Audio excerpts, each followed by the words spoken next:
হুঁশিয়ার আল্লাহই করবে তোমার বিচার।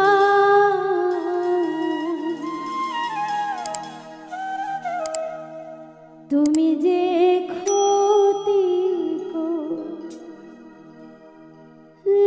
আমার আল্লাহই করবে তোমার বিচার।